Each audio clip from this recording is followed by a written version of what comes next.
La fracture numérique est aujourd'hui un facteur d'exclusion qui touche différentes populations, notamment certaines familles des quartiers de la politique de la ville et les seniors.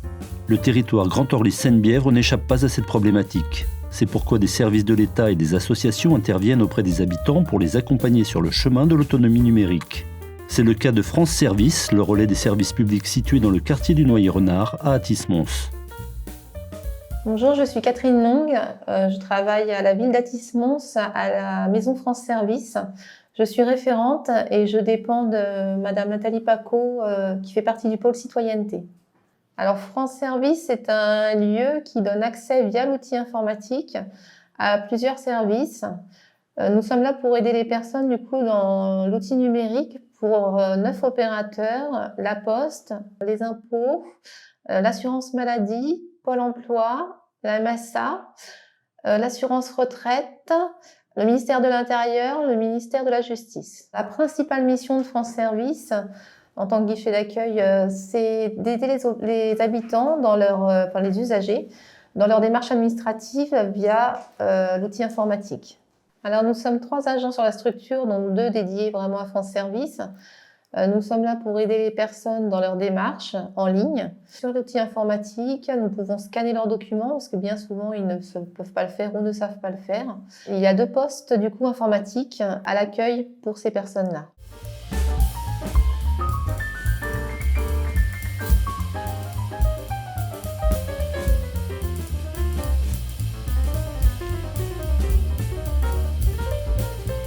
Je suis Denise Lucin, je travaille à la maison France Service et je suis là pour accompagner les habitants qui ont besoin de faire des formalités administratives en numérique. Je suis là pour les accompagner. S'il faut imprimer, s'ils ont reçu un document quelconque qu'il faut envoyer, parce qu'ils ne sont pas toujours autonomes. S'ils ont besoin de créer aussi alors, un espace, ou créer leur adresse mail, bon, je suis là pour les aider, pour les accompagner. Voilà, c'est vraiment un accompagnement aux habitants. Les principales demandes ici à Maison France Service, donc c'est souvent la CAF, Amélie, la Sécurité sociale, la préfecture, rechercher les dossiers, imprimer, scanner, envoyer en ligne. Par exemple, la CAF, je vais dans leur session pour consulter avec eux. Et puis souvent, on leur demande un papier à envoyer et comme ça, ils le savent. On scanne le document demandé, on répond et on envoie à l'organisme demandé. Voilà. J'ai un ordinateur, j'arrive quand même assez bien à m'en servir, mais parfois, ça pêche, surtout sur les sites administratifs, quoi. La sécurité sociale, savoir certains remboursements, tout ça. Donc, je viens me faire aider ici et à 2, on y arrive mieux, quoi. Les services France Service, c'est très bien. Pour avoir une bonne aide et tout ça. Et après, par l'équipe, c'est encore mieux, quoi, parce qu'elles sont assez compétentes, quoi, et assez à l'écoute de tout le monde. Alors, les principales demandes concernent 3 opérateurs, la CAF. Ensuite, nous avons la sécurité sociale, puis ANTS. ANTS, c'est pour tout ce qui est demande de carte grise, permis de conduire, ou alors faire une pré-demande pour une CNI ou un passeport. Alors, la crise sanitaire a eu un gros impact au niveau de l'utilisation du numérique dès le début, car beaucoup de personnes, du coup, ne pouvant plus se rendre dans les organismes, sont obligées de faire leurs démarches via l'outil numérique et du coup de scanner les documents. La majorité des démarches, maintenant, on peut les faire via l'ordinateur, via l'outil informatique. Nous avons eu 695 personnes qui se sont présentées en 2020, 2614 en 2021, pour l'année 2021. Il y a énormément de personnes qui ont besoin de nos services. Maintenant, beaucoup de démarches se font via Internet. Alors, nous avons 3 opérateurs, 3 permanences au sein de la France Service. Nous avons la CRAMIF, la Sécurité sociale et également les impôts. À savoir, du coup, France Service est situé au cœur d'un quartier qui s'appelle le Noyer-Renard, à Athis-Mons. Nous sommes ouverts à la fois du coup, pour les personnes d'Athis-Mons et pour les personnes des villes extérieures. L'association Agir ABCD permet à des personnes à la retraite de transmettre bénévolement leur savoir-faire à celles et ceux qui en ont besoin. Implantée dans les quartiers du Clonolet et du Noyer-Renard à Athis-Mons, elle dispense des cours d'informatique et accompagne aussi des personnes à leur domicile. Agir ABCD, ça veut dire Association Générale des Intervenants Retraités. Sur Athis-Mons, il y a une section qui existe depuis 2010. de faire la formation senior en partant sur le principe d'un intervenant et un stagiaire. On peut faire un peu d'Excel, un peu de Word, de la bureautique, mais le but c'est quand même de satisfaire les besoins de chaque stagiaire. Donc envoyer des mails avec des pièces jointes, faire du rangement, au niveau des photos, faire du classement, faire des petites retouches. Quand j'ai pris ma retraite, j'ai commencé à faire de la marche avec un groupe des seniors toniques. Et là, j'ai rencontré Alain, qui nous a expliqué qu'il était informaticien et qui travaillait dans une association qui aidait les personnes retraitées à se remettre à l'informatique. Et j'en avais grand besoin. Donc, j'ai pris l'adresse, je suis allée voir d'abord. Je suis tombée sur quelqu'un qui m'a demandé d'emmener mon ordinateur, qui m'expliquerait comment le fonctionnement de mon ordinateur. Ça se passait bien, donc je me suis inscrite. Et j'ai fait un premier trimestre qui m'a bien dérouillée, je dirais. J'ai fait une pause et je suis revenue. Et vers la fin de ma deuxième inscription, une vieille dame est arrivée qui avait des problèmes à décrocher son téléphone. Je lui ai donné un petit coup de main et j'ai estimé que j'avais suivi suffisamment de cours et que je devais essayer de me débrouiller par moi-même. Quand Alain m'a rappelé un jour, parce qu'il y avait à la fête des associations pour l'aider à tenir le stand.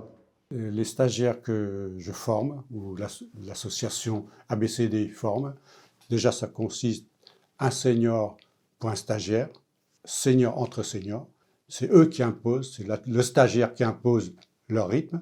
Nous, on est à la demande. On sent tout de suite qu'ils ont des difficultés. Pour éviter ce genre de difficultés, on leur demande de venir avec leur poste de travail. Comme ça, ils sont dans leur environnement, ils sont tranquilles, ils vont plus se perdre dans des détails de stress dus à un nouvel environnement. À partir de là, tout est simple, c'est leur rythme. Ce n'est pas nous qui imposons un rythme, c'est eux qui décident de savoir ce qu'ils veulent savoir. Voilà. Donc à partir de là, tout se déroule tranquillement. Et là, ils sont intéressés, ils sont motivés, parce qu'ils sont venus pour quelque chose qui les intéresse ou qui ont des problèmes avec. Donc là, on est pour les aider à les résoudre, tout simplement. Au départ, tout était difficile, les logiciels ne correspondaient pas à ce que je connaissais, les écrans, les claviers avaient changé, les écrans avaient changé, et puis il y avait beaucoup plus d'informations qu'à mon époque. On travaille sur SFR, mais aussi sur Outlook. On est obligé d'avoir les deux quand même pour faire certaines choses. Bon, j'ai pas vraiment besoin d'écrire du courrier, des choses comme ça, mais je suis quand même... Sans informatique, maintenant, on ne peut rien faire. On est obligé d'utiliser l'informatique pour absolument tout, il n'y a plus de cartes. Bon, jusqu'à présent, je ne commande rien. Je ne sais pas faire.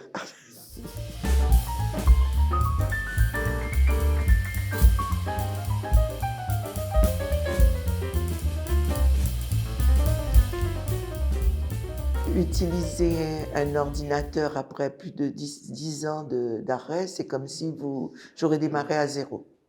Ensuite, le téléphone portable avait tellement évolué que je n'osais pas changer. C'était un défi de changer de téléphone portable. Donc, c'était toute une éducation à refaire. Mes petits-enfants, ils prennent mon téléphone, tout ce que je ne peux pas faire, ils le font en une fraction de seconde. Et bien que je sois beaucoup plus à l'aise qu'avant, j'ai toujours besoin de formation. C'est pourquoi je reviens. Et ce qui est agréable ici, c'est qu'on apprend aussi en formant les autres. Dernièrement, il y a quelqu'un qui cherchait sa route pour aller chez sa fille. Elle voulait aller en voiture, elle ne savait pas. Je lui ai montré une façon de faire. Et elle m'a dit qu'en fait, elle se rappelait qu'il y avait une autre façon de faire. Donc, ce qui fait que j'ai appris autre chose, parce que j'utilisais une méthode, finalement, elle s'est rappelée qu'elle en connaissait une autre, et elle m'a expliqué ce qu'elle connaissait. Donc, en aidant les autres, quelquefois on s'aperçoit qu'on a des lacunes qu'on ignorait. Donc, il y a une interférence d'un côté et de l'autre. Donc, c'est très bien.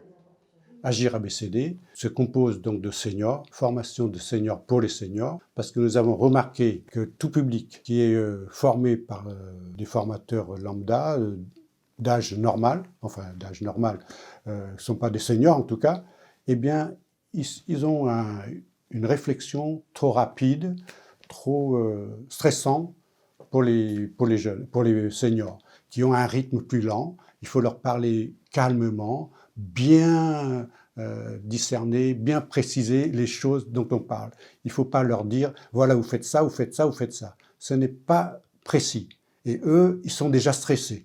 Hein, parce que le jeune formateur, il a un rythme. Il veut toujours pousser, parce que pour lui, tout est évident. Mais pas pour les personnes âgées. Les personnes âgées ont besoin d'être rassurées. Ils ont déjà peur devant l'ordinateur. Ils ont peur de l'informatique. Pour eux, ça les stresse. Alors, il faut arriver à les déstresser en parlant doucement et bien préciser chaque phrase qu'on veut qu'ils fassent. Voilà. Alors, tranquillement, on leur dit de noter telle chose à faire, 1, telle chose à faire, 2, telle chose à faire, une procédure, un par un, tranquillement. Et là, on les oblige à lire la phrase entièrement avant d'exécuter. Parce que très vite, ils lisent un petit peu, ils ont cru comprendre, et ou bien ils sont stressés, ils appuient sur la touche. Et voilà. Et donc, c'est terminé. Alors, c'est pour ça, on les tranquillise, on commence par les faire se détendre, peut-être un petit jeu, ou simplement manipuler la souris, tout ça pour les habituer. Et derrière, tout sujet est expliqué en détail, mais très lentement, à leur rythme. On sent quand les gens ils sont stressés, quand ils n'arrivent plus à suivre. Donc, il faut qu'on répète tranquillement et doucement. Comme ça, et en même temps, lancer une petite plaisanterie pour les rassurer, pour les décontracter. Voilà comment on fait. Étant donné à notre époque maintenant, il y a le problème de la crise sanitaire, puisque les gens ne peuvent plus circuler, et nous, on ne peut pas recevoir un nombre important de stagiaires. Ce qui fait qu'on est obligé de trouver des solutions. En restant chez eux, on peut leur apporter les besoins nécessaires face à cette fracture numérique. Chez eux, ils peuvent aussi suivre les cours. Soit quelqu'un de chez nous, on se déplace. Bien sûr, c'est chez quelqu'un, mais il n'y a pas une personne dans ce logement. Il y aura plusieurs voisins. Ils s'invitent les uns les autres pour se regrouper. Et en même temps, ils se connaissent bien, donc ils sont dans un climat de confiance et ils peuvent vraiment s'entraider.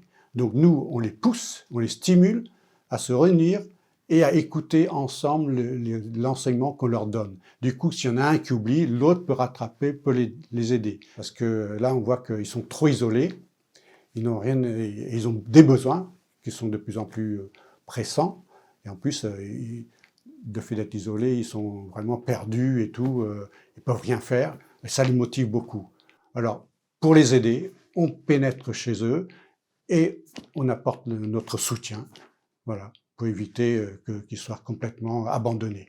Les personnes qui sont pas trop à l'aise avec l'informatique peuvent se faire facilement piéger. Donc ça aussi, c'est une partie dans la formation sur laquelle on insiste, c'est de veiller à ne jamais répondre à des messages inconnus, de bien vérifier l'adresse réelle de l'expéditeur, parce qu'en fait, il y a l'étiquette qui apparaît, il faut aller bien vérifier l'adresse email pour savoir si c'est pas une arnaque.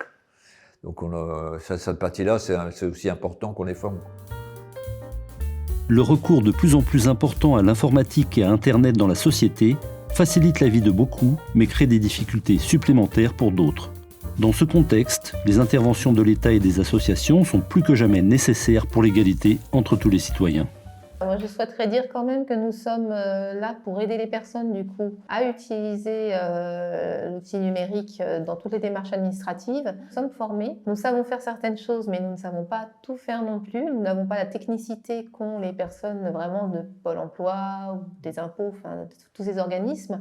Donc nous faisons au mieux, mais nous ne sommes pas vraiment des techniciens de tous ces organismes. Et il serait bien aussi, on se rend compte qu'il y a beaucoup de gens qui ont du mal avec l'outil informatique, qu'il y ait plus de formations ou de lieux pour les former, comme utiliser une souris, c'est tout simple, mais ce n'est pas évident pour tout le monde. Utiliser un clavier aussi. Plus de cours pour eux afin de pouvoir utiliser par eux-mêmes aussi l'outil informatique, parce que nous avons beaucoup de gens pour qui nous faisons, car ils ne savent pas du tout l'utiliser. Avec cette fracture numérique, beaucoup de gens n'approchent pas l'informatique, ne connaissent pas l'informatique. soit parce qu'ils n'ont pas de matériel, soit pour eux c'est un monde trop compliqué. Il y a très peu de gens qui maîtrisent ou qui connaissent même l'informatique. Alors qu'actuellement, ça devient crucial de maîtriser un petit peu l'ordinateur.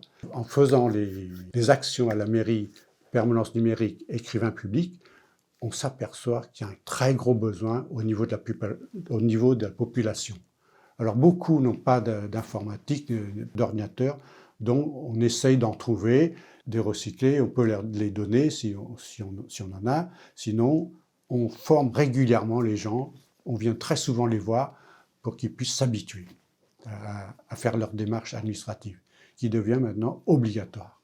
Il faut absolument aider cette population, jeune ou vieille, hein, enfin pas vieille, mais avancée en âge, qui puisse pas être à l'aise, mais au moins arriver à se dépanner et pas compter toujours sur leurs enfants qui sont jamais libres ou qui ont des explications un peu trop rapides et d'ailleurs ils s'affolent. Et quand nous on fait, ils sont très contents parce qu'on capte leur situation, leur raisonnement et on arrive à leur donner ce qu'il faut en les tranquillisant et ils sentent vraiment qu'il y a un dépannage concret et effectif. Voilà. Une autre chose qui est importante, c'est qu'on fait un service après-vente. Donc les personnes qui ont suivi la formation peuvent toujours nous contacter. Donc ils ne sont pas perdus dans la nature. Le numérique, plutôt, on trouve, il y a toujours des problèmes parce que ça n'arrête pas d'évoluer. Un ancien stagiaire que j'ai vu disait que lui, il avait des problèmes avec les logiciels de sécurité que sa banque lui imposait, quoi. Il ne voulait pas prendre d'abonnement sur Internet au niveau de sa banque. On est pratiquement obligé, par sécurité, d'installer une application native de la banque. C'est tout ça, peut-être l'aspect sécurité qui complique souvent pour les personnes qui ne sont pas trop à l'aise.